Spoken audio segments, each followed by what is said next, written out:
అందరికీ నమస్కారం. సమైక్య పాలకులపై సమరభేరి మోగించి తెలంగాణ రాష్ట్రాన్ని సాధించుకున్నారు. దాంట్లో వేలాది మంది లక్షలాది మంది తెలంగాణ వాళ్ళు ప్రత్యక్షంగా పరోక్షంగా కొట్లాడి రాష్ట్రాన్ని సాధించుకున్నారు. ప్రస్తుతం అయితే తెర మీదకి మరొక ఉద్యమం వచ్చింది. ఆ ఉద్యమం ఏంటి అనేది కూడా ఇప్పుడు ఇక్కడ అన్ని సంఘాల వాళ్ళు కానీ ఉద్యమకారులు అందరూ కూడా మళ్ళీ ఒకసారి మేధోమథనం చేస్తూ ఉన్నారు. ఒక కార్యాచరణ తీసుకోబోతున్నారు. దాంట్లో భాగంగానే ఈరోజు ఇక్కడ పబ్లిక్ గార్డెన్ దగ్గర మదీనా ఎడ్యుకేషన్ సెంటర్లో తెలంగాణ భూమిపుత్రులు అనే ఒక ట్యాగ్ లైన్తోని ఈరోజు ఇక్కడ ఒక సమావేశం రౌండ్ టేబుల్ సమావేశం పెట్టారు. ఒకసారి ఇక్కడ మనతో పాటు తెలంగాణ 1969లో తొలి దశలో పోరాటంలో పాల్గొన్నటువంటి నాయకులు, అదేవిధంగా తెలంగాణ ఉద్యమకారుల ఫోరము రాష్ట్ర నాయకులు శివకుమార్ గారు, ఇక్కడ శివకుమార్ నేత గారు మనతో ఇక్కడ అసలు మాట్లాడబోద్దాం. చెప్పండి. నమస్కారం అండి. సార్ నమస్కారం. అంటే మీరు తెలంగాణ రాష్ట్ర సాధన కోసం 69లో ఉద్యమం చేశారు. ప్రస్తుతం మల్లేశ ఉద్యమంలో కూడా పాల్గొన్నారు. మళ్ళీ ఇప్పుడు మళ్ళీ ఒక ఉద్యమంలో పాల్గొంటున్నారు. అసలు ఏంటి అసలు పరిస్థితి ఏంటంటే యాక్చువల్గా మాకు ఇప్పటి వరకు 1969 నుంచి మేము ఉద్యమం సాగిస్తున్నాము.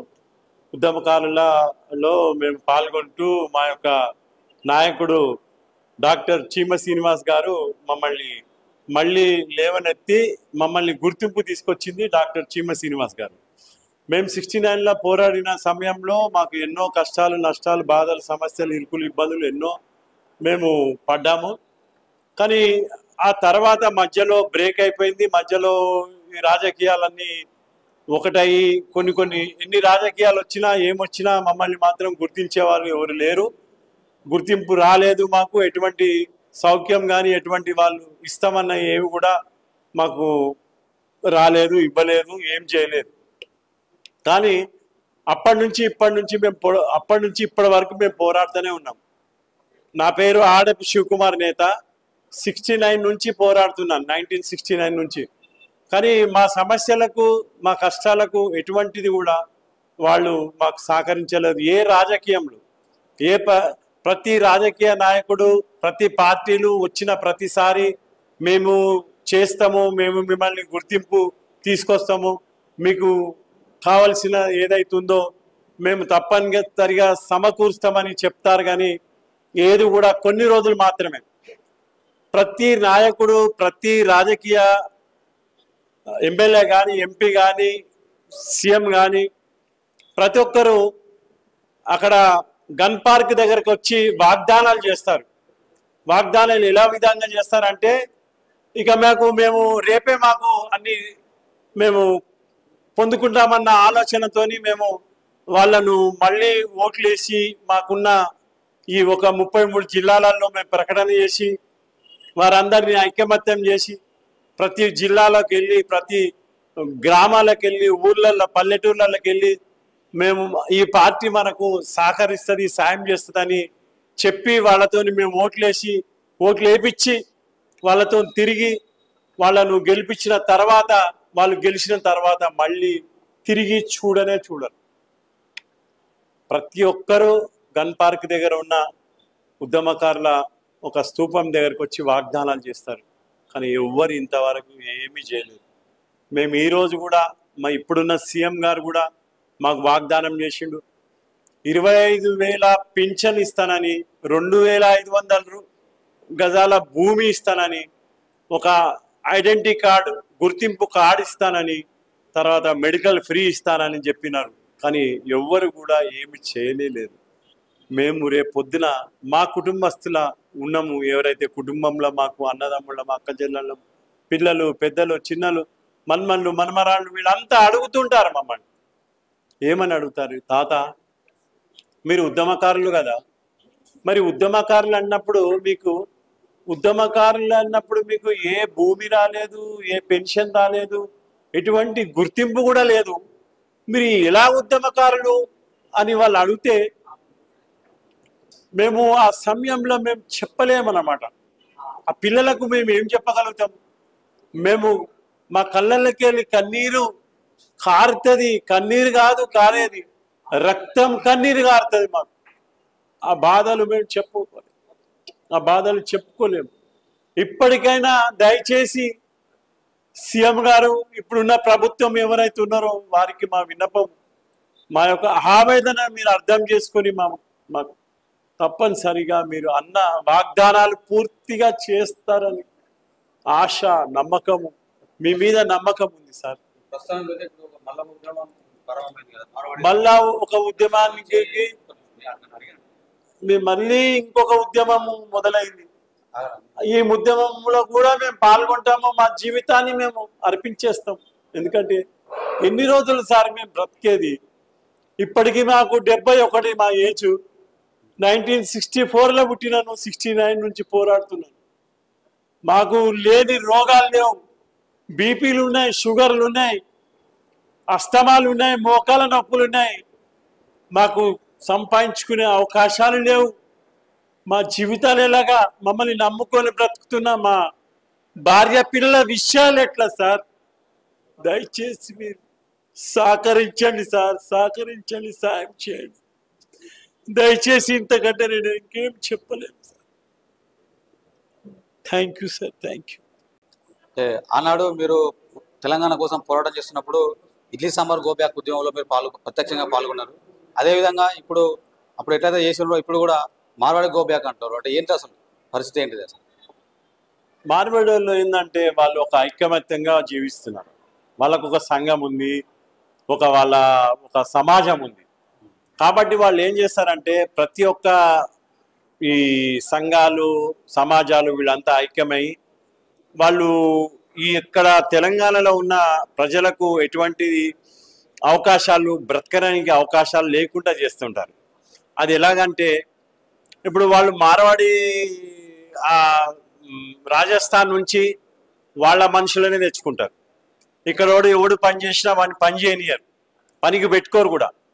ఆ మార్వాడి అక్కడ రాజస్థాన్ నుంచి పేద కుటుంబాల నుంచి వాళ్ళని కొనుక్కొని వస్తారు, పర్చేస్ చేస్తారు. వాళ్ళని ఒక సంవత్సరానికి ఇంత పర్చేస్ చేసి వాడిని ఇక్కడ తెచ్చుకొని వచ్చి వానితోనే పని చేపిస్తాడు. వానికి పొద్దున అంటే మార్నింగ్ ఒక ఛాయ్ ఇస్తారు, మధ్యాహ్నం భోజనం పెడతారు, మళ్ళీ రాత్రికే భోజనం. ఇంకా అంటే ఈ 2 పూటలు తినేటోళ్ళు ఈ తెలంగాణ వాళ్ళు ఉండరు. ఎందుకంటే మన దగ్గర 3 పూటలు తినే అలవాటు ఉన్నది. ఇంకోటి ఏంటంటే వాళ్ళ మనుషులు ఉంటేనే వాళ్ళకి నమ్మకం. తెలంగాణ మనుషులను పెట్టుకోరు. ఎందుకు పెట్టుకోరు అంటే వాళ్ళకి నచ్చదు. అంటే మన భాష నచ్చది, మన ప్రవర్తన నచ్చది, మన ఒక ఏమంటారు దాన్ని, ఇక్కడ సాంప్రదాయాలు నచ్చవు. వాళ్ళకి నచ్చక వాళ్ళు ఏం చేస్తారంటే మళ్ళీ వచ్చింది వాళ్ళు బతకనికే. వాళ్ళు వచ్చినప్పుడు ఒక గొంగళి, ఒక కట్టె, ఒక తాళి, ఒక చెంబు వాళ్ళు వచ్చింది. అవిటితోనే వచ్చిండ్రు.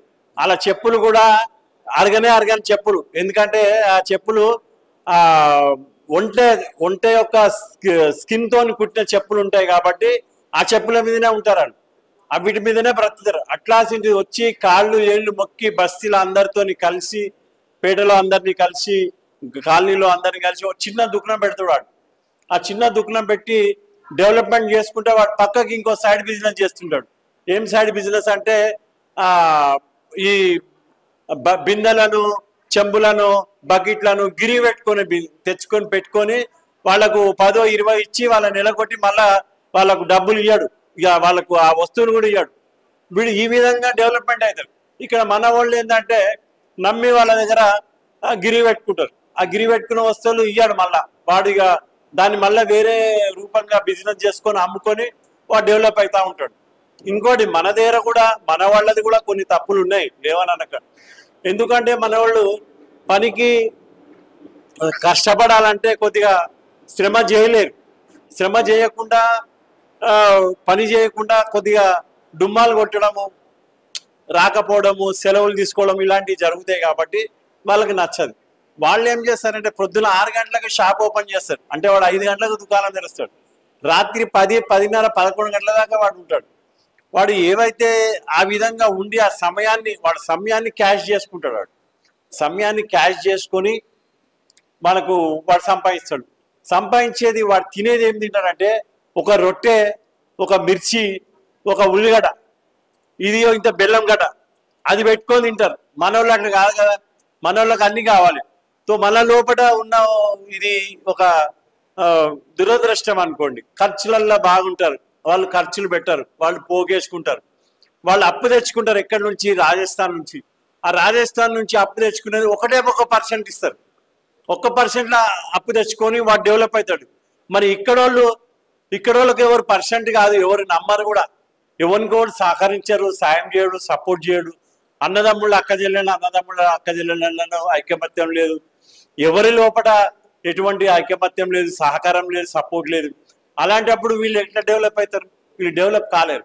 వాళ్ళ సమాజంలో ప్రతి దీపావళి రోజు దీపావళి చేస్తారు. వాళ్ళు తెల్లారి ఏం చేస్తారు? ఆ సమాజంలో వాళ్ళు ఐకమత్యంగా అందరూ ఎంత సంపాదించినో అంత సంపాదించింది, అప్పు తీసుకొని సంపాదించింది వాళ్ళంతా ఒక జాగలా కూడుకొని ఆ డబ్బును అక్కడ పోగేసి ఆ డబ్బుని ఎవరికి ఇస్తారంటే వాళ్ళ సమాజంలో వాళ్ళ కులస్తునికి, వానికి ఏ అవకాశం ఉందో ఏ అవసరం ఉందో వానికి అప్పిస్తాడు.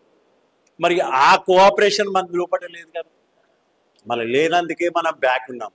ఇప్పుడు వాళ్ళు చేసే పనులు ఏంటంటే బిజినెస్ ముందు చూపెడుతుంటారు, కానీ లోపల ఇంకొక బిజినెస్ చేస్తుంటారు. అన్ని రకాల బిజినెస్ చేస్తుంటారు. నేను నా నోట్తో చెప్పదలుచుకోలేదు, నాకు తెలిసింది కాబట్టి, మా ఏరియాలో ఉన్నారు కాబట్టి, మా కాలనీలో ఉన్నారు కాబట్టి వారు తప్పుడు పనులు కూడా చేస్తారు. డ్రగ్స్ కూడా అమ్ముతారు, రకరకాల బిజినెస్లు చేస్తారు. వాళ్ళు మందులలో కల్పిస్తారు. వాళ్ళు ప్రతి ఒక్క బిజినెస్ లా వాళ్ళు ఇంప్రూవ్మెంట్. ఒక బ్రాండ్ అయినా ఒక సోప్ కానీ ఇంకొకటి బ్రాండ్ అయినా ఏదన్నా హెల్త్ కు సంబంధించింది ఆ బ్రాండ్ వస్తువులు మార్కెట్లో వాల్యూ చూసుకుంటాడు వాడు.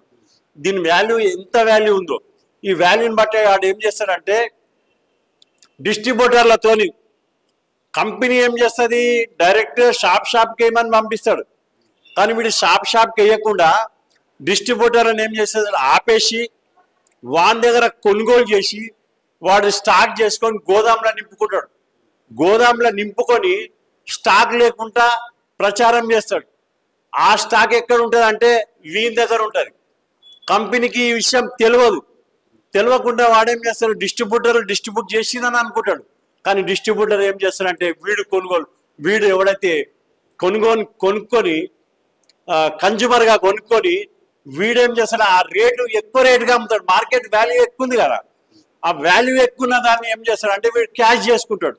అంటే ఇప్పుడు నీకు ఒక వస్తువు కావాలి, ఈ వస్తువు ఉంటేనే నువ్వు ఆ షాప్కి పోతావు. ఆ వస్తువు వీని దగ్గర ఉన్నది కాబట్టి వాళ్ళంతా ఈయన దగ్గర కొనుక్కోనికి వచ్చి దీని వాల్యూ 10 రూపాయలు ఎక్కువైనా పెట్టుకొని కొనుక్కుంటారు. ఎందుకంటే వీడు గోదాంలో స్టాక్ చేసి పెట్టుకుని వీని దగ్గరనే ఉంటుంది. ఇక ఎన్ని షాప్లో పోయినా ఏది దొరకదు, ఆ వస్తువు అనుకున్న వస్తువు దొరకదు. ఈ మానవుడు చేసే బిజినెస్ ఇదే కాదు, గోల్డ్ షాపులలో కూడా గోల్డ్లో ఏం చేస్తారంటే మనం వాళ్ళని నమ్మి కొనుక్కుంటాం. కొన్న దాంట్లో అది ఏమైతే ఒక తీగ మనకు కనబడదు. మనం ఒక ఉంగరం ఇస్తాం, ఆ ఉంగరం లోపల తీగ ఇనుపు తీగ రాగి తీగ పెట్టేస్తాడు. అది మనం మళ్ళా కరిగించినప్పుడే తెలుస్తుంది. అమ్మడానికి పోయినప్పుడు వాడు ఏం చేస్తాడు, 50% వాల్యూ వేస్తాడు. ఎందుకంటే మనకి మారవడం దగ్గరికే పోతాం కదా, గిరి పెట్టుకోవడానికి మారవడానికే పోతాం కాబట్టి మారవడం చాలు వాళ్ళకి తెలుసు కాబట్టి దాన్ని 50% చేస్తాడు. మనం కొనేటప్పుడేమో 100 రూపాయలు పెట్టుకుంటే వాడు మనకి ఇచ్చేది 50 రూపాయలు. మరి అవసరానికి మనం ఏం చేస్తాము, అమ్ముకుంటాం. పుస్తెలు, మిట్టెలు, బంగారం, గోల్డ్ ఇవన్నీ ఎలా అంటే వాళ్లకు సంబంధించిన వాళ్ళతోనే వాళ్ళ కన్సల్టింగ్స్ ఉంటాయి. కాబట్టి ఈ విధంగా మార్కెట్లో మన తెలంగాణలో బ్రతకనిస్తలేదు, ముందుకు పోనిస్తలేదు. ఈ విధంగా జరుగుతుంది మార్వాడి. అందుకే మేము గో బ్యాక్ అంటున్నాం, అంతకంటే ఇంకే వేరే ఏం లేదు. ఎవరైనా పని చేసుకోవచ్చు అని చెప్తున్నారు కదా, పని చేసుకోవచ్చు, నిజమే. రాష్ట్రంలో మీరు రండి, ఉండండి, మానవులం మనమంతా ఒకటే రక్తం, ప్రతి మానవునికి ఒకటే రక్తం ఉంటుంది. దేవుడు సృష్టించిన సృష్టికర్త. కానీ మీ అక్రమాలు, మీ అన్యాయాలు, మీ మోసాలు మా తెలంగాణ ప్రజల మీదనేనా? మరి ఎందుకు ఈ విధంగా చేస్తున్నారు? ఇక్కడ సంపాదించిన డబ్బు ఇక్కడ ఎంతోమంది మన మినిస్టర్లు కానీ, ఎమ్మెల్యేలు కానీ, ఎంపీలు కానీ, మంత్రులు కానీ, పార్టీలో ఉన్న ప్రతి ఒక్క వ్యక్తి ఏమన్నాడు, తెలంగాణను హైదరాబాద్, సికింద్రాబాద్ను సింగపూర్ చేస్తామన్నాడు. కానీ సింగపూర్ ఇక్కడ కాదు, సింగపూర్ రాజస్థాన్లో జరుగుతున్నది. కారణం ఏంటి? ఇక్కడ ఉన్న డబ్బును తీసుకుపోయి రాజస్థాన్లో పెడుతున్నారు. అదే అమెరికాలో ఏముంటుంది, అమెరికాలో ఒకవేళ వాడు సంపాదించేటోడు ఎవడైతే ఉంటాడో ఇండియన్స్ 60% అక్కడ ఖర్చు పెట్టాలి. 60% ఖర్చు పెడితేనే 40% నీ దగ్గర ఉంటుంది. కానీ అట్లా కాదు, వీళ్ళు ₹1 ఖర్చు పెట్టరు, మిగతా డబ్బులన్నీ తీసుకుపోయి వాళ్ళ రాజస్థాన్లో డెవలప్మెంట్ చేసుకుంటే అక్కడ సింగపూర్ అయింది, ఇక్కడ కాదు సింగపూర్. కానీ ఈ విషయాలల్లా రాజకీయ నాయకులు కూడా వాళ్ళతో సమ్మతం ఉండి సహకారం సపోర్ట్తోనే జరుగుతున్నది ఈ విషయం నాకు తెలిసినంత మటుకు. ఎందుకంటే నాకు 71 years, నేను ప్రపంచం చాలా దగ్గరికి వెళ్ళి చూసిన, నేను అన్ని ఉద్యమాలలో పాల్గొన్నాను, అన్ని జాగాలలో తిరిగిన, అన్ని పొలిటికల్ లీడర్స్తో తిరిగిన, అన్ని విషయాలు నాకు తెలుసు కాబట్టి నేను చెప్పగలుగుతున్నాను.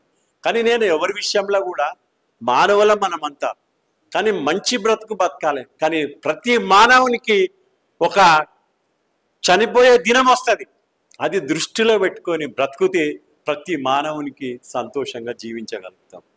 ఇంతే సార్ నేను చెప్పేది. Thank you sir, thank you.